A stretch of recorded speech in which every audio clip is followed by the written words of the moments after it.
We like to imagine wealth as something you can feel, the weight of it, the freedom it buys, the doors it opens. But in 1988, a cat became one of the wealthiest living beings in Britain and couldn't care less. He didn't know his name had appeared in a will, or what a will was for that matter.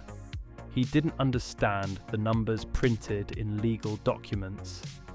He never noticed the quiet shock that rippled through newspapers, courts, and family trees. All Blackie knew was the familiar sound of footsteps in the house he lived in, the smell of his food, the warmth of a lap that, one day, would no longer be there. This is the story of Blackie, the wealthiest cat in history. Ben Rea was not a famous man. He wasn't a politician or a celebrity or an aristocrat.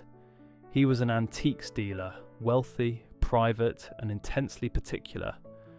Rea spent his life surrounded by objects that had outlived their owners. Clocks, furniture, paintings, relics of other people's histories.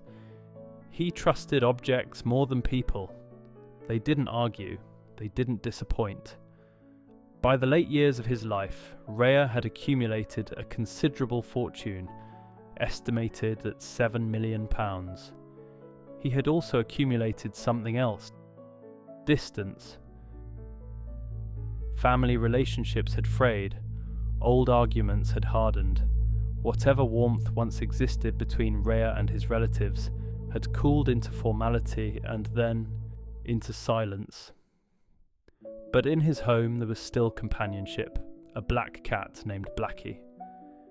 Blackie was unremarkable in every way that usually matters. He wasn't a rare breed, he wasn't trained, he wasn't famous, he was simply present. He followed Rea through rooms, he slept nearby, he waited. Unlike people, Blackie didn't need explanations. He didn't ask for reassurance about the future. He didn't care about money or legacy or disputes. He lived entirely in the now: food, warmth, routine. For a man increasingly estranged from the human world, that simplicity mattered. And when Ben Rea began thinking about death, as everyone eventually does, he made a decision that would turn his quiet domestic arrangement into international news. When Rea died in 1988, his will was opened like thousands of others. At first, nothing seemed extraordinary. Then the numbers appeared. The entire estate, £7 million or $12.5 million, had been left to Blackie. Not his siblings, not his nieces or nephews, not charities, not distant cousins, just the cat.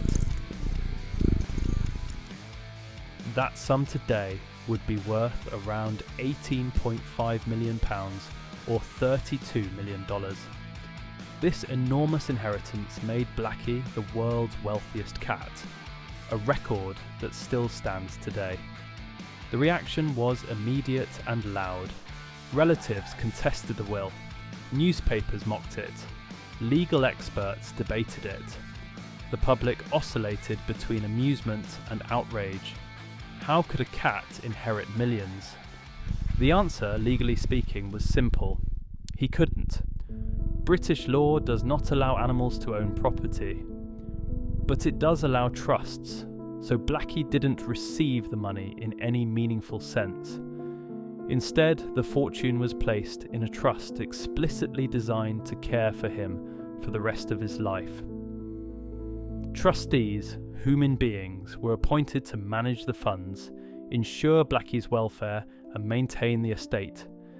The cat became wealthy in name only. The money existed around him, not for him, but it didn't care. Blackie continued to eat. He continued to sleep. He continued to sit in sunlit rooms. Nothing about his daily experience changed. And that is where the story quietly turns. The obvious interpretation was bitterness, a final insult to family members, a posthumous declaration of preference, a way to deny wealth to people Rea no longer trusted. But that explanation is too easy. A more unsettling possibility is this: Rea trusted Blackie because Blackie could not betray him.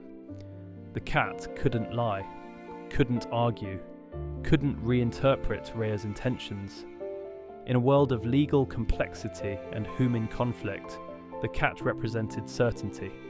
The trust ensured care. The structure prevented misuse, at least in theory. Rea's decision wasn't just emotional, it was controlled. Even in death, he was arranging the outcome. The tabloids had a field day. The wealthiest cat in the world. A millionaire moggy. More money than you'll ever see. But the truth was quieter. Blackie didn't live in excess.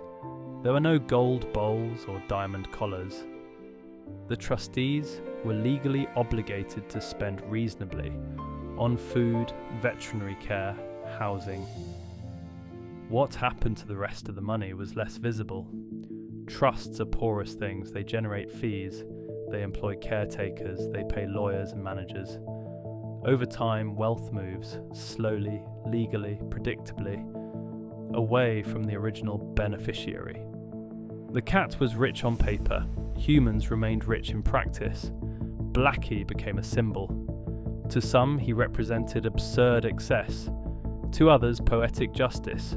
To many, a joke. But jokes fade, symbols linger. Because Blackie's story forces a question most wealth stories avoid. What is money without agency? Blackie could not choose how it was spent. He didn't understand its value. He couldn't change his circumstances because of it. In human terms, he was not wealthy at all. He was dependent. Which raises an uncomfortable mirror. How much of human wealth is about control rather than enjoyment? How often is money less about living and more about being obeyed, even after death? Throughout all of this, Blackie remained what he had always been, a cat. He didn't attend court hearings. He didn't react to headlines. He didn't comprehend the arguments unfolding around his existence. He lived out his days unaware that he had become a case study in inheritance law, a footnote in economic history, and a symbol of human loneliness. Eventually, Blackie died, quietly, unremarkably, without ceremony. No headlines marked the moment. The trust dissolved, the money moved on. Today, Blackie is remembered as the wealthiest feline who ever lived. But that title obscures the truth. He was not wealthy, he was never powerful. He never benefited in any way that mattered. The wealth belonged to the human systems surrounding him, to courts, caretakers, lawyers, and institutions. Blackie was simply the justification. And that may have been the point. Ben Rea didn't leave his fortune to a cat because he thought the cat would enjoy it. He did it because a cat could not argue with his choice. History is full of rulers, magnates, and industrialists who tried to control the future through money. Most failed. Their fortunes fractured. Their intentions were rewritten. Their legacies dissolved into disputes. Blackie's story feels different because it is so small. No empires, no wars, no revolutions. Just a man, a cat, and a decision. And yet it reveals something profound. Wealth does not create meaning. People assign it. Blackie never chose the fortune. He never understood it. He never used it. And in the end, that may be the most honest wealth story of all. Because stripped of human projection, stripped of symbols and power, money becomes what it always was, an idea.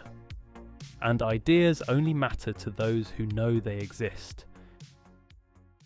Thanks for watching. If you enjoyed this video and would like to see more true stories of the remarkable animals that helped shape human history, please share And hit the like, subscribe, and alert bell to show your support.